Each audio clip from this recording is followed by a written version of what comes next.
الحمد للہ رب العالمین والصلاة والسلام علی سید المرسلین اما بعد فاعوذ باللہ من الشیطان الرجیم بسم اللہ الرحمن الرحیم الصلاة والسلام علیک یا رسول اللہ وعلی آلک واصحابک یا حبیب اللہ الصلاة والسلام علیک یا نبی اللہ وعلی آلک واصحابک یا نور اللہ۔ اولیاء کرام اور صوفیاء کرام کے احوال اور صفات کے حوالے سے کلام ہمارا چل رہا ہے۔ اولیاء کرام کی جو صفات ہیں وہ وہی ہیں جو قرآن میں، احادیث میں اور بزرگان دین کی کتابوں میں لکھی ہوئی ہیں۔ اس میں سے چند اوصاف بیان کیے تھے۔ ایک ہے اللہ تعالیٰ کی محبت، دوسرا ہے اتباع سنت، اتباع شریعت، اور تیسرا وصف ہے تزکیہ نفس۔ صوفیہ کرام کے احوال پڑھیں تو یہ والے جو عنوانات میں نے عرض کیے ہیں یہ سب کی زندگیوں کے اندر بڑا واضح طور پہ نظر آتے ہیں۔ ایک اور وصف جو اولیاء کرام کی زندگی میں نظر آتا ہے وہ ہے حسن اخلاق، قوت برداشت، صبر اور حلم۔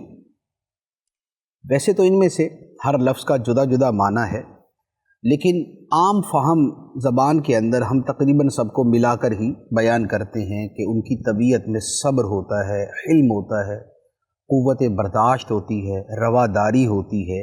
یہ اولیاء کرام کے مزاج کا حصہ ہے۔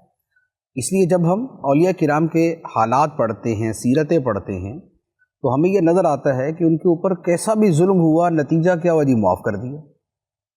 ان کے ساتھ کیسا بھی سلوک کیا گیا، نتیجہ کیا ہوا کہ جس نے برائی کی انہوں نے اس کے ساتھ اچھائی کی۔ اور یہ بڑے بڑے اکابرین کی سیرتوں کے اندر آپ کو یہ مل جائے گا۔ خواجہ غریب نواز رحمۃ اللہ علیہ کی سیرت پڑھ لیں، حضرت فضیل بن عیاض علی رحمہ کو پڑھ لیں، حضرت سیدنا معروف کرخی کو پڑھ لیں، حضرت امام احمد کبیر رفاعی علی رحمہ کو پڑھ لیں۔ آپ جس بھی ولی کے بارے میں پڑھیں گے اس کی سیرت کے اندر یہ بات ملے گی۔ بلکہ جیسے حضرت حسن بصری رحمۃ اللہ علیہ کا واقعہ ہے کہ آپ سے کسی نے آ کے کہا کہ حضور فلاں بندہ آپ کی غیبت کر رہا تھا، تو آپ نے کھجوروں کا ایک تھال جو ہے وہ اس کے پاس بھیج دیا کہ بھائی مجھے پتہ چلا ہے کہ آپ نے اپنی ساری نیکیاں میرے نامہ اعمال میں ٹرانسفر کر دی ہیں، تو میں آپ کا کوئی معاوضہ تو نہیں دے سکتا، یہ میری طرف سے کھجوریں قبول فرما لیں۔ حالانکہ عام طور پہ کیا ہوتا ہے کہ ہمیں پتہ چلے کہ ہماری کسی بندے نے برائی کی ہے تو ہمارا بالکل مزاج متغیر ہو جائے گا، ہماری طبیعت بدل جائے گی۔ لیکن صوفیہ کرام کے جو احوال ملیں گے وہ ایسے ہی ملیں گے کہ ان کے اندر برداشت، قوت برداشت اور تحمل یہ بہت زیادہ ہوگا۔ اور یہ کیوں نہ ہو کہ اولیاء کرام کون ہوتے ہیں؟ متقین۔ جو آیت مبارکہ نا الذین آمنوا وکانوا یتقون، کہ اولیاء وہ ہیں جو ایمان میں کامل اور تقوی میں کامل ہوتے ہیں۔ تو اولیاء کرام متقین ہوتے ہیں، اور متقین کے اوصاف میں اللہ تعالیٰ نے بیان فرمایا ہے وَالْكَاظِمِينَ الْغَيْظَ وَالْعَافِينَ عَنِ النَّاسِ وَاللَّهُ يُحِبُّ الْمُحْسِنِينَ، اور وہ غصہ پینے والے اور لوگوں سے درگزر کرنے والے، معاف کر دینے والے، اور اللہ احسان کرنے والوں کو پسند فرماتا ہے۔ تو یہ قرآن پاک نے متقین کے اوصاف جو بیان کیے اس میں بطور خاص ان کو بیان فرمایا۔ اس سے پہلے کیا چل رہا ہے؟ اعدت للمتقین، کہ اللہ تعالیٰ نے جنت کو تیار کیا متقین کے لیے۔ اب متقین کون ہیں؟ پھر آگے اس کی جو وہ تفصیل ہے، صفات کا بیان ہے، اور اسی میں اس کا بیان ہے والکاظمین الغیظ والعافین عن الناس۔ تو اس کا مطلب یہ ہوا کہ متقین اولیاء ہیں، اور اولیاء کاظمین الغیظ ہوتے ہیں، عافین عن الناس ہوتے ہیں، اور محسنین ہوتے ہیں۔ تو یہ تینوں اوصاف جو ہے یہ قرآن مجید کے اندر بیان کیے گئے۔ اسی طرح ان کا معاملہ عفو درگزر کا بھی ہوتا ہے اور صرف نظر کا بھی ہوتا ہے۔ صرف نظر کرنا یہ ہے کہ اگر سامنے والے کا غلط رویہ ہے تو اس سے الجھنے کی بجائے اپنی توجہ سے پھیر لیتے، اور یہ بھی قرآن مجید کی تعلیم ہی ہے جو فرمایا خذ العفو وامر بالعرف واعرض عن الجاہلین، کہ معاف کرنا اختیار کرو اور بھلائی کا حکم دو اور جاہلوں سے منہ پھیر لو۔ جاہلوں سے مراد جن کا رویہ جاہلانہ، بدتمیز اور بیہودہ گو، تو فرمایا کہ ان سے اعراض کر لو، انہیں اگنور کر دو، ان سے صرف نظر کر لو۔ تو یہ وہ اوصاف ہیں کہ جو اللہ تعالیٰ نے قرآن مجید میں اپنانے کا یا تو حکم دیا اور یا متقین کے اوصاف کے طور پہ انہیں بیان فرمایا۔ تو چونکہ یہ متقین کے اوصاف ہیں، اس لیے اولیاء کرام جو مجاہدے کرتے ہیں وہ مجاہدے ایسے کرتے ہیں کہ جس سے ان میں برداشت کا مادہ زیادہ ہو جائے، اور ایسے ایسے حیرت انگیز واقعات ہوتے ہیں۔ جیسے مثال کے طور پہ بہت مرتبہ ایسا ہوتا ہے کہ بڑا اپنے دماغ کے اندر اپنے آپ کو بڑا سمجھنے والا اگر کوئی شخص اولیاء کے پاس جاتا ہے، کسی مرشد کامل کے پاس جاتا ہے کہ میری تربیت کرے، راہ سلوک پہ چلائیں، تو چونکہ اس کے اندر قوت برداشت پیدا کرنی ہوتی ہے، تو سب سے پہلا کام ہی اس کو یہ کرتے ہیں کہ بھی سب کے جوتے سیدھے کرو۔ اس کی ڈیوٹی یہ ہوتی کہ میری محفل میں لوگ جتنے بھی آ کے بیٹھیں گے تو تمہارا کام یہ ہے کہ ان کی جوتیاں سیدھی کرنی، اور وہ بڑے مدرسے سب کی جوتیاں سیدھی کر رہے ہوتے ہیں۔ تو یہ کیا ہے کہ یہ اس کے اندر جو انانیت ہے، جو بڑائی ہے، اسے مارنا ہے۔ اب جو بندہ دوسرے جس کی جوتی سیدھی کر رہا ہوگا تو اس کے ساتھ کیا وہ غصے کا معاملہ کرے گا اور کیا اس سے لڑائی جھگڑے کا معاملہ کرے گا۔ اچھا پھر کیا ہوتا ہے کہ اولیاء کرام کی تعلیم میں یہ بھی ہوتا ہے کہ بعض اوقات یہ بھی ہوتا ہے کہ جوتیاں سیدھی کر کر کے بھی تکبر پیدا ہو جاتا ہے کہ دیکھیں جی ہمارے اندر کتنی عاجزی ہے، کیونکہ شیطان تو ہر اعتبار سے بندے کو گھیرتا ہے نا۔ تو اب اس کے بعد کیا کرتے ہیں کہ پھر اس سے آگے والا کوئی کام کرواتے ہیں، پھر وہ کام کرواتے ہیں کہ جس کے اندر یہ عاجزی نہ ہو۔ پھر یہ ہوگا کہ بھئی دوسروں کے سامنے اکڑ کے کھڑے ہو ذرا، اور وہ بولے یار اکڑ کے کھڑا ہوں گا لوگ کیا بولیں گے کہ یہ کتنا متکبر ہے۔ تو وہ اس کی اسی جو نفس کے اندر جو خامی ہے اسی کو سیدھا کرنے کے لیے یہ کام کرواتے ہیں۔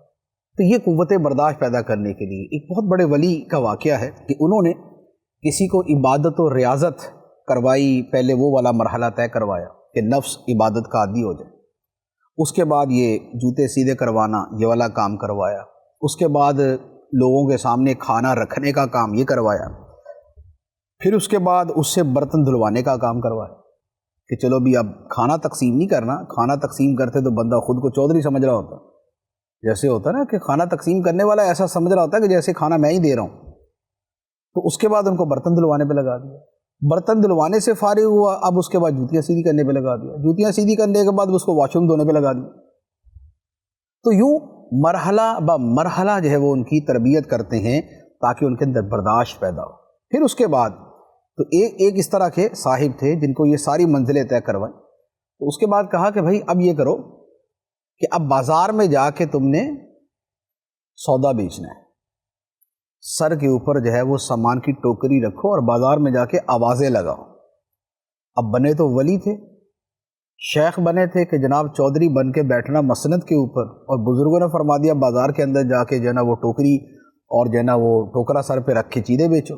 یہ سارے مرحلے جو ہیں یہ اس لیے طے کروائے جاتے ہیں تاکہ یہ قوت برداشت پیدا ہو۔ جب تک نفس اتنا دب نہیں جاتا اور اس کی سرکشی ختم نہیں ہو جاتی تب تک بندے کو ولایت نہیں ملتی۔ ایک بزرگ فرماتے تھے کہ دودھ دونے والے جو ہوتے ہیں نا، جو گائے وغیرہ کا دودھ دوتے ہیں، برتن اگر گندا ہو تو اس میں دودھ نہیں ڈالتے، برتن گندا ہو تو دودھ نہیں ڈالتے۔ اللہ تعالیٰ کی جو ولایت ہے، جو دوستی ہے، جو قرب ہے، یہ اس دل کے اندر نہیں ڈالا جاتا جس دل کے اندر گندگی ہو۔ جب ایک گوالا اپنے دودھ کی اتنی حفاظت کرتا ہے اور اس کی نظر میں اتنی قدر و قیمت ہے اس دودھ کی کہ بھلے وہ مالی سامنے والا بھینسوں کا مالک بھی ہوگا نا، اس کا تب بھی دل نہیں کرے گا کہ یار میں نے اتنی محنت سے اس کو جو ہے نا وہ دودھ نکالنا اور اس کے بعد گندے برتن میں ڈال دوں۔ تو اللہ تعالیٰ مشقت سے پاک ہے، لیکن اللہ تعالیٰ اپنی ولایت کا نور جو ہے وہ کسی گندے دل کے اندر نہیں ڈالتا، تو اس لیے دل کی صفائی کرنی پڑتی ہے ان رذائل سے۔ تو یہ جو برداشت ہے، یہ جو نفس کے اندر تحمل ہے اور جو حلم ہے، یہ پیدا کرنا ہوتا ہے۔ اسی لیے آپ دیکھیں انبیاء علیہم الصلاۃ والسلام کے آپ اوصاف دیکھ لیں یا اولیاء کرام کے دیکھ لیں، ان کے اندر آپ کو حلم ملے گا۔ جیسے حضرت ابراہیم علیہ الصلاۃ والسلام کے بارے میں قرآن پاک میں ہے ان ابراہیم لحلیم اواہ منیب، بے شک ابراہیم بڑے حلم والے تھے، بڑی برداشت والے تھے، بڑی آہیں بھرنے والے تھے، خدا کی طرف بڑا رجوع کرنے والے تھے، اور یہی آپ کو اولیاء کرام میں ملے۔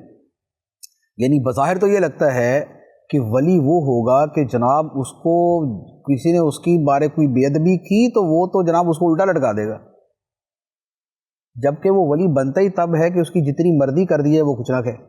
ایک بزرگ کے پاس ایک شخص نے آ کے اصرار کیا کہ حضور مجھے آپ اسم اعظم عطا فرما دیں، تو انہوں نے فرمایا کہ بھئی اسم اعظم ہر بندے کو نہیں دیا جا سکتا، کیونکہ اسم اعظم تو یہ ہے کہ بندہ پڑھ کے جو دعا مانگے گا ہو جائے گا۔ ویسے اس نے کہا نہیں حضور میں انشاءاللہ بڑا، اس نے کہا تم کرو گے کیا اس کا، اسم اعظم سے کیا کرو گے؟ اس نے کہا جی میں اسم اعظم سے یہ کروں گا، میں اچھے کام کروں گا، اچھے کاموں میں استعمال کروں گا، پیسے کے لیے نہیں استعمال کروں گا، کوئی اور اس طرح کی چیزوں کے لیے نہیں کروں گا، اچھے کاموں کے لیے کروں گا۔ فرمایا اچھا چلو اس طرح ہے، بازار میں جا کے کھڑے ہو جاؤ، جو کچھ سارا دن ہو دیکھتے رہنا بس۔ وہ چلا گیا، جا کے اس نے دیکھنا شروع کر دیا، سارا دن گزرا، کوئی آیا گیا، یہ وہ سب چوک پہ دیکھتا رہا۔ شام میں واپس آیا، پوچھا ہاں بھی کیا دیکھا؟ اس نے کہا جی بہت سے بس لوگ معمول کی زندگی گزار رہے تھے۔ تو انہوں نے فرمایا نہیں کچھ روٹین سے ہٹ کے دیکھا ہو؟ تو انہوں نے کہا ایک کام میں نے دیکھا روٹین سے ہٹ کے، وہ یہ تھا کہ ایک بوڑھا آدمی تھا، وہ بیچارہ جنگل سے لکڑیاں کاٹ کے لایا تھا، اور پولیس والے نے اسے کہا کہ لکڑیاں مجھے دے دو۔ اس نے کہا یار میں نے اتنی محنت سے لکڑیاں جمع کی، میں تمہیں کہاں سے دے دوں؟ تو اس نے اس کو کہا تمہیں دینی پڑے گی، میں جو آرڈر کر رہا ہوں۔ بوڑھے نے انکار کیا، پولیس والے نے اس کو مار مار کے اس کا برا حال کر دیا، لکڑیاں چھین لی۔ تو میں ہے اتنا ظلم؟ ہاں اتنا ظلم، کھلم کھلا۔ تو کہا اچھا یہ بتاؤ اگر اس بوڑھے کی جگہ تم ہوتے اور تمہارے پاس اسم اعظم ہوتا تو کیا کرتے؟ اس نے کہا جی میں تو ایک سیکنڈ کے اندر اس پولیس والے کو جان سے مار دیتا، اتنا اس نے ظلم کیا۔ فرمایا بیٹا وہ جو بوڑھا تھا نا، میں نے اسم اعظم اسی سے سیکھا ہے، میں نے اسم اعظم اسی سے سیکھا۔ تو یہ قوت برداشت جو ہوتی ہے یہ اولیاء کرام میں ہوتی ہے، اور مجاہدات جو ہے وہ اس لیے کروائے جاتے ہیں۔ تو یہ ایک بڑا بنیادی وصف ہے۔ ایک اور وصف جس کا تعلق اسی کے ساتھ ہے لیکن وہ زیادہ وسعت کے ساتھ ہے، کیونکہ تحمل جو ہے وہ تو تحمل، حلم، بردباری، برداشت، یہ تو ایک یوں کہہ لے کہ جز بنتا ہے۔ اگلی شے جو ہے یہ اس کا کل بنتی، وہ کیا ہے؟ وہ ہے اللہ تعالیٰ کی مخلوق سے پیار کرنا اور مخلوق کی خدمت کرنا۔ خدا کی مخلوق سے پیار کرنا اور خدا کی مخلوق کی خدمت کرنا۔ ایک بڑا مشہور شعر ہے، بعد مولانا روم علی رحمہ کا کہتے ہیں، بعد شیخ سعدی کا اسے کہتے ہیں کہ دل بدست آور کے حج اکبر است، کہ لوگوں کا دل اپنے ہاتھ میں لو کہ یہ حج اکبر ہے، یہ سب سے بڑا حج۔ مراد یہ کہ لوگوں کا دل جیتو، لوگوں کا دل جیتو، یہ سب سے بڑا حج ہے، یعنی سب سے بڑی نیکی ہے، اور یہ حقیقت ہے کہ یہ سب سے بڑی نیکی، یعنی کہ یہ صرف شعر نہیں ہے، حدیث مبارک ہے، معجم کبیر کی حدیث ہے۔ نبی پاک صلی اللہ تعالیٰ علیہ وسلم نے فرمایا کہ اللہ تعالیٰ کے نزدیک فرائض کی ادائیگی کے بعد سب سے افضل عمل مسلمان کے دل میں خوشی داخل کرنا ہے۔ اللہ تعالیٰ کے نزدیک فرائض کے بعد سب سے افضل عمل مسلمان کے دل میں خوشی داخل کرنا۔ تو یہ کیا ہے؟ یہ اسی خدمت خلق کا، ارضائے خلق کا، ارضائے مسلم کا، یہ اسی کی ایک جہت ہے۔ تو اسے فرائض کے بعد سب سے بڑی نیکی قرار دیا۔ اچھا اسی طرح شیخ سعدی رحمۃ اللہ علیہ کا ایک شعر ہے، بڑا خوبصورت شعر ہے، اور طریقت کی کتابوں میں، تصوف کی کتابوں میں بڑی کثرت سے اسے نقل کیا جاتا ہے۔ فرماتے ہیں کہ طریقت بجز خدمت خلق نیست، طریقت بجز خدمت خلق نیست، بتسبیح و سجادہ و دلق نیست۔ فرماتے ہیں کہ طریقت جو ہے یہ مخلوق کی خدمت کرنے کے علاوہ کچھ نہیں ہے۔ یہ طریقت تسبیح اور مصلی اور گدڑی پہننے کے ساتھ نہیں ہوتی کہ ہاتھ میں تسبیح پکڑ لی، مصلی پر بیٹھ گئے، لباس جو ہے نا فقیروں والا پہن لیا اور سمجھے کہ ہم طریقت والے ہو گئے۔ نہیں، بڑے بڑے ایسے ہیں کہ ہاتھ میں تسبیح ہے اور بڑی ہیر پھیر کرتے ہیں، بڑے مصلوں پہ بیٹھنے والے شکاری ہوتے ہیں، بڑے لوگ گدڑیاں پہن کے لوگوں کو دھوکہ دیتے، یا یہ تینوں کام کر کے اندر تکبر بیٹھا ہوتا جی ہم تو صوفی، ہم تو بڑے پارسا. تو ان چیزوں سے طریقت نہیں ملتی.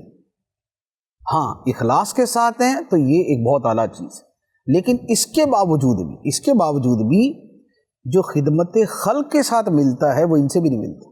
آپ جتنے بھی اولیاء کرام کے حالات پڑھتے ہیں، اب اس میں دیکھیں نا کہ سرکار غوث پاک رضی اللہ تعالیٰ عنہ، اب آپ کے بارے میں جو سب سے زیادہ مشہور باتیں وہ کیا ہیں؟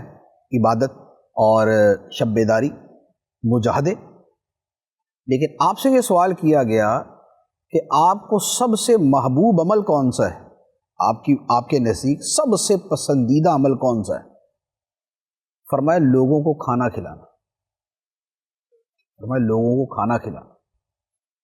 اچھا اسی طرح ایک اور جملہ ہے، حضرت خواجہ نظام الدین اولیاء رحمۃ اللہ علیہ فرماتے ہیں، اب یہ سلطان المشائخ ان کا لقب ہے، فرماتے ہیں قیامت کے بازار میں کوئی سامان اس قدر قیمتی نہیں ہوگا جس قدر لوگوں کے دلوں کو راحت پہنچانا ہوگا. قیامت کے بازار میں کوئی شے اتنی قیمتی نہیں ہوگی جتنا لوگوں کے دلوں کو خوش کرنا قیمتی ہوگا. تو یہ سلطان المشائخ خواجہ نظام الدین اولیاء رحمۃ اللہ علیہ جیسے بزرگ فرما رہے. اور آپ کا حال یہ تھا، خود آپ کا اپنا عمل ایسا تھا کہ لوگ آتے، بہت زیادہ لوگ آپ سے ملاقات کے لیے، آپ کا لنگر بہت بڑا تھا، بہت بڑا لنگر تھا. تو لوگ آتے نا تو دھوپ میں بیٹھے ہوتے، تو آپ اپنے مریدوں سے فرماتے یار ان کو چھاؤں میں کرو نا. تو وہ خادم کہتے کہ حضور جگہ نہیں ہے. فرمایا یار دھوپ میں وہ بیٹھے ہوئے دل میرا جل رہا ہے، دھوپ میں وہ بیٹھے ہیں دل میرا جل رہا ہے.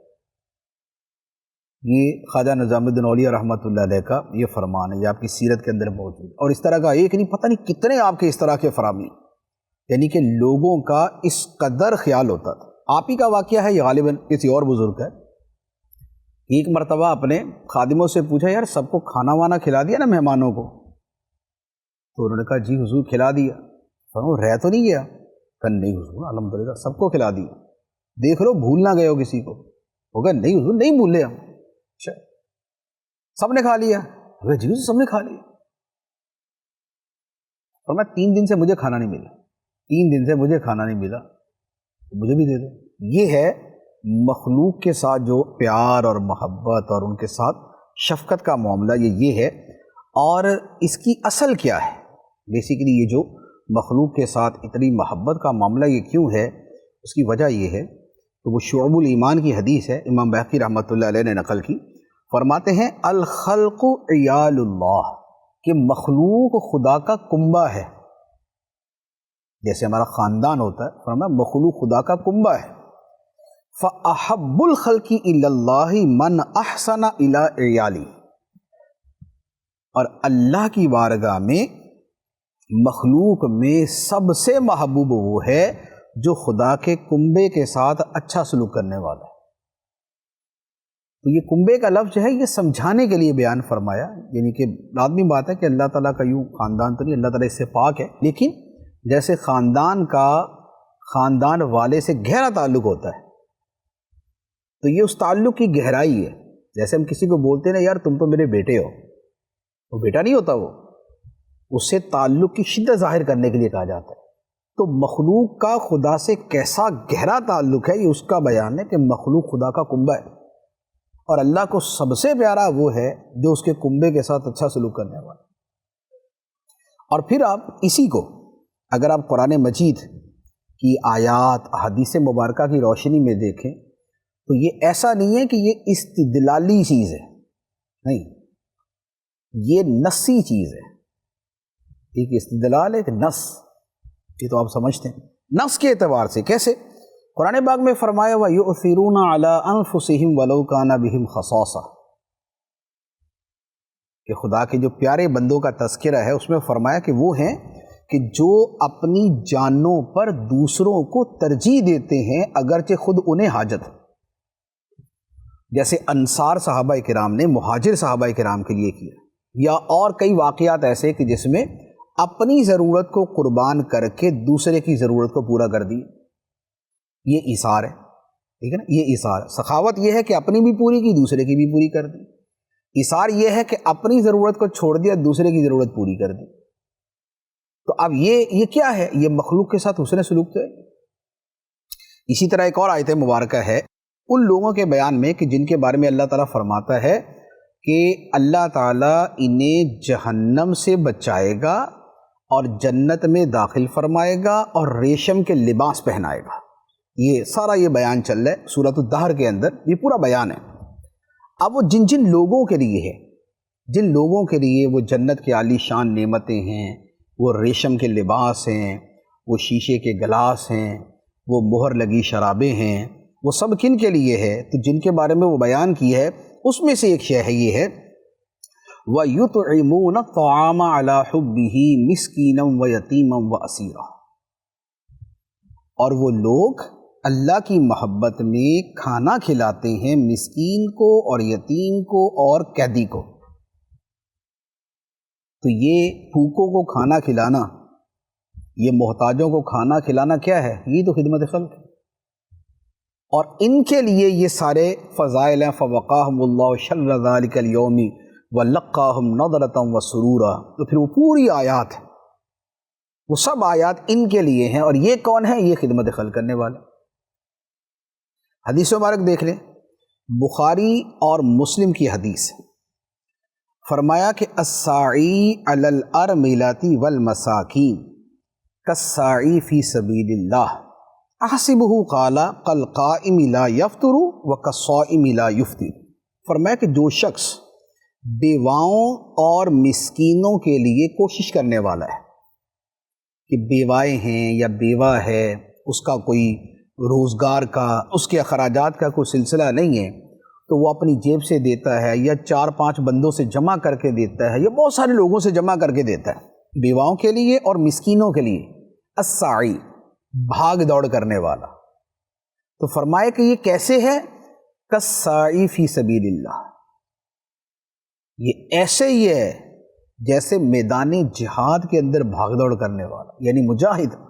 اور آگے فرمایا، راوی فرماتے کہ میرا خیال ہے کہ سرکار نے یہ بھی فرمایا تھا صلی اللہ علیہ وسلم کہ کالقائم لا یفطر وکالصائم لا یفطر، کہ یہ جو بیواؤں کے لیے، مسکینوں کے لیے بھاگ دوڑ کرنے والا ہے، ان کی ضروریات پوری کرنے کے لیے، وہ اس شخص کی طرح ہے جو رات کو اتنی عبادت کرے کہ تھکے نہیں، اتنی کرے کہ اکتاہٹ نہ محسوس کرے، اور اتنے روزے رکھے کہ کبھی افطار نہ کرے، یعنی روزانہ روزے رکھے۔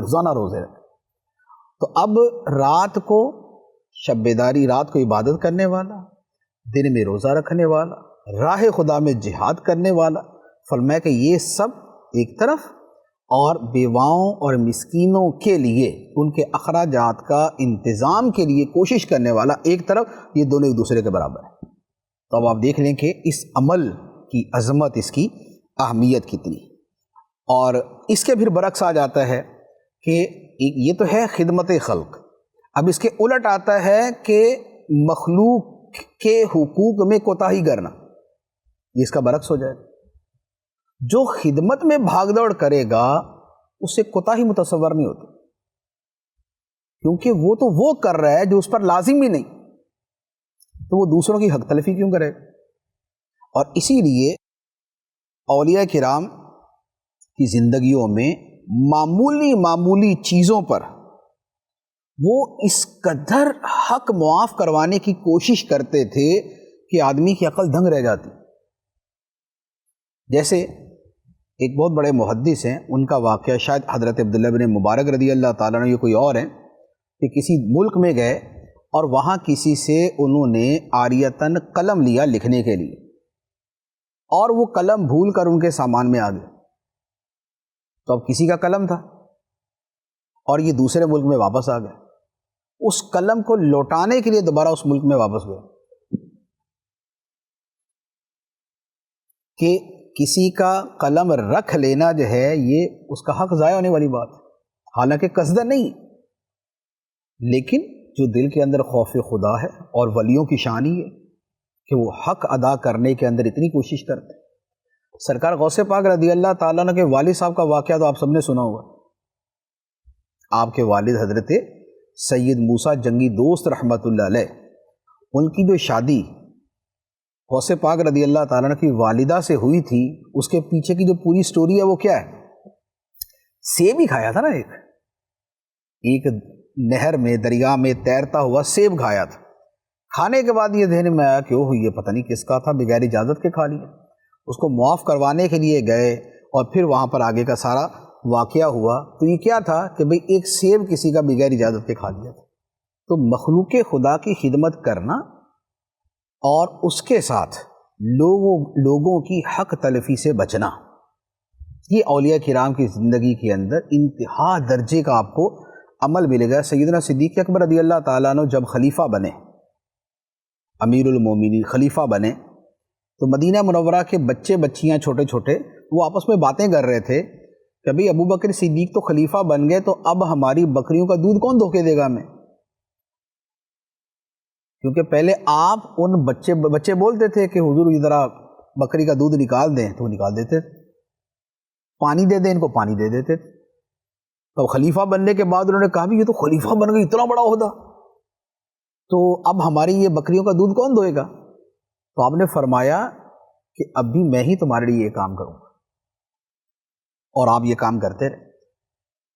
اور اس کے سیدنا عمر فاروق رضی اللہ تعالیٰ عنہ کا واقعہ آپ میں سے سب نے سنا ہوا ہوگا کہ وہ جو ایک جو ہے وہ قافلہ تھا، تو اس قافلے کے پاس گئے، جا کے دیکھا کہ کیا ہے، تو پتہ چلا کہ وہ ایک عورت ہے اور اس کا جو ہے وہ گھر کا معاملہ بڑا یعنی کہ غریبانہ ہے. تو آپ نے فرمایا کہ اس کے کھانا نہیں تھا اس کے پاس، تو آپ خود جو ہے وہ بیت المال گئے، گندم کی یا اس کی اناج کی بوری اٹھائی، لائے، آگ جلائی، پھر کھانا پکا کے کھلایا. تو خادم نے کہا حضور واپس چلتے ہیں، کھانا تو مل گیا. فرمایا نہیں، بچوں کو روتے دیکھا تھا، چاہتا ہوں کہ ہنستا ہوا بھی دیکھوں. یہ کیا ہے؟ یہ خدمت خلق، یہ مخلوق کی خدمت ہے، مخلوق کا دل خوش کرنا ہے. تو یہ چیزیں جو ہے یہ اولیاء کرام کے اوصاف کے اندر بہت زیادہ جو ہے وہ ہوا کرتی تھی. اس کے بعد ایک اور وصف، اور یہ بھی بڑا معروف ہے اور اس کو بھی تقریباً ہر بندہ سمجھتا ہے، وہ ہے اخلاص. دل کو اللہ کے لیے خالص کر لینا. لفظ خالص جو ہے نا، یہ استعمال ہوتا ہے جیسے وہ دودھ کے جس میں کوئی ملاوٹ نہ ہو، وہ سفیدی کے جس میں کدورت نہ ہو، وہ صفائی کے جس میں میلا پن نہ ہو. اخلاص اسے کہتے ہیں، کسی شے کو خالص کر دینا اضافی چیزوں سے. تو عبادت کو اللہ تعالیٰ کے لیے ایسا خالص کر لینا کہ اس میں غیر کے لیے ہونے کا شائبہ تک باقی نہ رہے، یہ اخلاص. اور اولیاء کرام اولیاء بنتے ہی تب ہیں کہ جب وہ اخلاص کے اعلیٰ درجے پر ہوتے ہیں. کیونکہ یہ سوچ سکتے ہیں کہ ریاکار ہو اور اللہ کا ولی ہو، سوال ہی پیدا نہیں ہوتا. ان کو ولایت ملی ہی اس کی وجہ سے کہ انہوں نے اتنے اخلاص کے ساتھ عمل کیا، اور پھر اس اخلاص پر استقامت رہی. اخلاص کے ساتھ کیا گیا تھوڑا عمل، یہ بہت بڑے عمل سے زیادہ وزنی ہوتے ہیں. اور آپ اولیاء کرام کو دیکھیں، ایسے ایسے اولیاء کرام ملیں گے کہ زندگی بھر کوئی عبادت کرتے رہے اور کسی کو پتہ ہی نہیں کہ یہ عبادت کرتے تھے. کسی غریب کی مدد کرتے رہے اور اس کو زندگی بھر یہی پتہ نہیں چلا کہ میری مدد کون کر رہا ہے. زندگی بھر وہ روزہ رکھتے رہے اور کسی کو یہ پتہ نہیں چلتا کہ ان کا روزہ ہے. اس قدر جو ہے وہ اخلاص کے ساتھ وہ عبادت کرتے رہے. حدیث مبارک ہے، نبی پاک صلی اللہ تعالیٰ علیہ وسلم نے حضرت معاذ بن جبل رضی اللہ تعالیٰ عنہ سے فرمایا، اخلص دینک یکفیک العمل القلیل. اپنی عبادت کو خالص کر لو تو تھوڑا عمل بھی تمہیں کفایت کرے گا، تھوڑا عمل بھی تمہیں کفایت کرے گا. اچھا، یہی بات ہے کہ آپ نے دیکھا ہوگا کہ بہت سی روایتیں ایسی ملتی ہیں، جی فلاں عمل کیا تو اتنا ثواب ملے گا. درود شریف ہے، درود شریف پڑھیں گے تو 10 نیکیاں ملیں گی، 700 نیکیاں ملیں گی، بے شمار نیکیاں ملیں گی. یہ فرق درود شریف میں آ جاتا ہے. اچھا، اسی طریقے سے اور بہت سے اعمال آتے ہیں کہ یہ عمل کریں گے اتنا ثواب ہے، اتنا ثواب ہے، اتنا ثواب. راہ خدا میں خرچ کرنا ہے، 1 روپیہ خرچ کریں گے 10 روپے کا ثواب ملے گا، 1 روپیہ خرچ کریں گے 70 گنا زیادہ ثواب ملے گا، 1 روپیہ خرچ کریں گے 700 گنا زیادہ ثواب ملے گا، 1 روپیہ خرچ کریں گے پتہ نہیں کتنے لاکھ گنا زیادہ ثواب ملے گا۔ تو یہ جو سارے کا سارا یہ کیوں ہے؟ علماء نے اس کی وجہ فرق یہ بیان فرمائی ہے کہ اس کا دار و مدار اخلاص پہ ہے۔ جس کا اخلاص کم اسے ثواب کم، جس کا اخلاص زیادہ اسے ثواب زیادہ، جس کا اخلاص اس سے زیادہ اس کو ثواب اس سے زیادہ۔ ظاہری عمل جو ہوتا ہے، جو ظاہری عمل ہے، وہ تو بعض اوقات 2 افراد کا برابر ہوتا ہے، لیکن اس کے باوجود ایک کا مرتبہ دوسرے سے بلند ہوتا ہے۔ اس مرتبے کی بلندی کے پیچھے کیا چیزیں ہوتی ہیں؟ صرف 2 چیزیں ہوتی ہیں، ایک خدا کی معرفت اور ایک عبادت میں اخلاص۔ 2 بندے ایک ہی طرح کی عبادت کرتے ہیں، لیکن ایک کو خدا کی معرفت زیادہ ہے، اسے ثواب زیادہ ملتا ہے، کیونکہ وہ عبادت کر رہا ہے اس معرفت کے ساتھ، دوسرے والا عبادت کر رہا ہے اس سے کم معرفت کے ساتھ۔ تو جس کی معرفت جتنی زیادہ اس کا ثواب اتنا زیادہ۔ اللہ کے نبی کا عمل اس کی پوری امت سے زیادہ نیکی میں بھاری ہوتا ہے۔ اللہ تعالیٰ کے نبی علیہ الصلوۃ والسلام 2 رکعت نماز پڑھیں اور باقی پوری امت ساری زندگی نماز پڑھتی رہے، افضل کون سی نماز ہے؟ نبی علیہ الصلوۃ والسلام۔ کیوں؟ اس لیے کہ خدا کی جو معرفت انہیں حاصل ہے وہ سب کو حاصل نہیں، وہ کسی کو حاصل نہیں۔ تو معرفت جتنی زیادہ ثواب اتنا زیادہ، اسی طرح اخلاص جتنا زیادہ ثواب اتنا زیادہ۔ جتنے مجاہدے سرکار غوث پاک رضی اللہ تعالیٰ عنہ کے ہم پڑھتے ہیں، اتنے مجاہدے اور بھی اولیاء کرام کے، بہت سے اولیاء کرام۔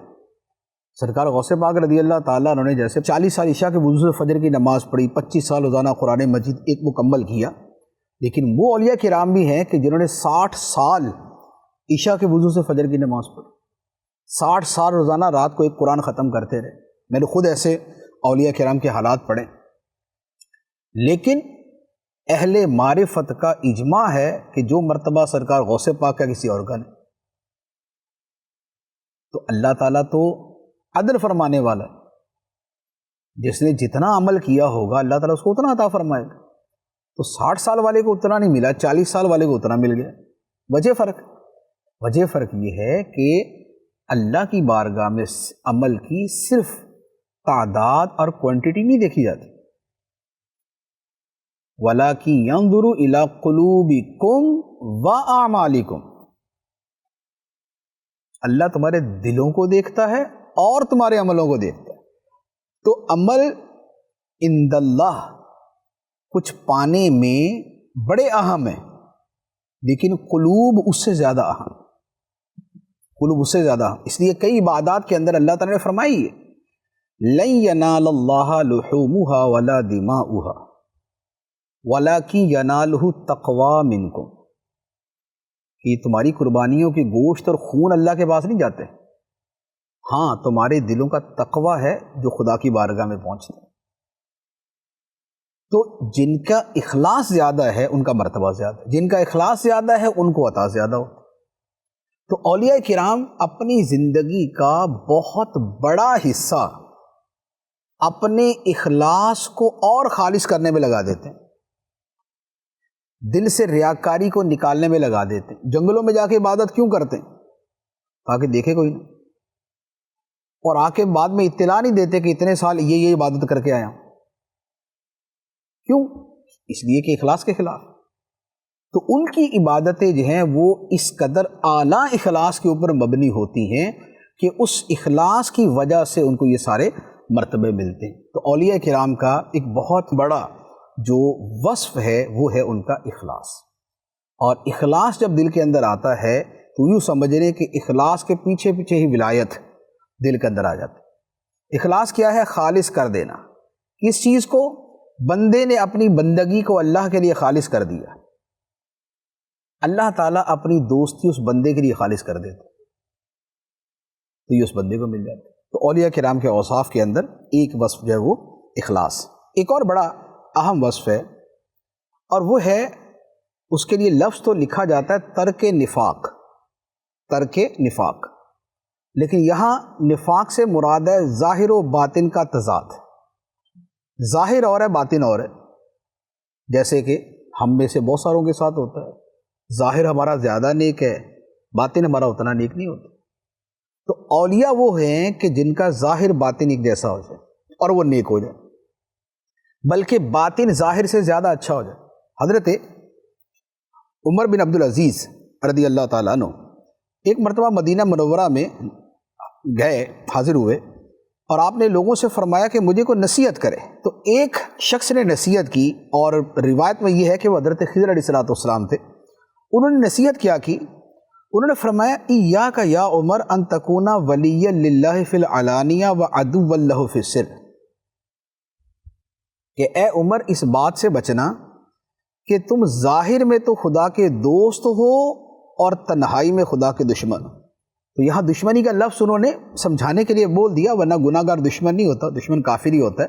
لیکن کہنے کا مقصد یہ ہے کہ ایسا نہ ہو کہ ظاہر کے اندر تو اللہ کے ولی ہیں اور باطن کے اندر جو ہے کچھ اور ہی نکل رہا ہے. فرمایا ایسا نہ ہو. اسی طرح حضرت محلب بن ابی صفرہ رحمۃ اللہ علیہ فرماتے ہیں، فرمایا انی لاکرہ الرجل یکون للسانہ فضل علی فعلہ. فرمایا کہ میں ایسے شخص کو ناپسند جانتا ہوں، ناپسند سمجھتا ہوں کہ جس کی زبان کو اس کے فعل پر فضیلت ہو، کہ اس کی زبان تو ایسی نیک اور اس کا عمل اس کے برابر نہ ہو. حضرت معاویہ بن قرہ رحمۃ اللہ علیہ فرماتے ہیں بکاء القلب خیر من بکاء العین، کہ دل کا رونا آنکھوں کے رونے سے بہتر ہے. کیونکہ آنکھوں کا رونا دوسرے بھی دیکھتے ہیں، دل کے رونے کا بندے کو پتہ. اور پھر آنکھوں کا رونا جو ہے وہ بہت مرتبہ ایسا ہوتا ہے کہ بندہ روتا بھی ہے، بہت کچھ کر بھی رہا ہوتا ہے، ادھر دھاڑے مار کے رویا، بعد میں جا کے پھر دوبارہ اسی کاموں میں لگا ہوا. لیکن جو دل سے روتا ہے تو وہ جیسے وہاں نیک ہے ایسے ہی دوسری جگہ نیک، جیسے ظاہر میں نیک ہے اسی طرح باطن میں نیک ہے.